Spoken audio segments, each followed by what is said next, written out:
তো সবাইকে আবারও চলে এসেছি নতুন একটা ভিডিও নিয়ে। আজকে যে জায়গাটায় বেরিয়েছিলাম সেই জায়গাটার না থাক, নামটা বলতে হবে না, তোমরা জায়গাটা দেখলেই বুঝতে পারবে। আর বুঝতে যদি পারো অবশ্যই কমেন্ট বক্সে জায়গাটার নাম লিখতে ভুলো না। অনেক দিন ধরেই সন্ধ্যেবেলায় বেরোবো মনটা মনে হচ্ছিল, তো দেরি না করে বেরিয়ে পড়েছিলাম আর চলে গিয়েছিলাম এই সুন্দর জায়গাটায়। এখানে গেলেই যেন মনটা ভালো হয়ে যায়, চারিদিকে পরিবেশটা এতটাই সুন্দর, নানান ধরনের মানুষ, সব বয়সের মানুষ চলে আসে এখানে তাদের মিষ্টি সুন্দর সুন্দর মুহূর্ত কাটাতে।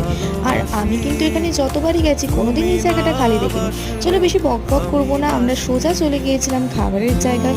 তো যেই দোকানের মোমো আমি খাই ইউজুয়ালি, সেই দোকানের মোমো সেদিন শেষ হয়ে গিয়েছিল, তো অন্য দোকান থেকে মোমো খেয়ে এই বালাজি ফাস্ট ফুড সেন্টারের ফিশ ফ্রাইটা কিন্তু তোমরা অবশ্যই ট্রাই করো। স্ট্যান্ডের একদম শেষে চার্চের সামনেই এই দোকানটা। এরপর ফুচকার আইসক্রিমকে বেরিয়ে পড়েছিলাম বাড়ি যাওয়ার জন্য। আমার ভিডিওগুলো ভালো লাগলে আমার চ্যানেলটাকে লাইক শেয়ার সাবস্ক্রাইব করে দিও। দেখা হচ্ছে নেক্সট ভিডিওতে। টাটা।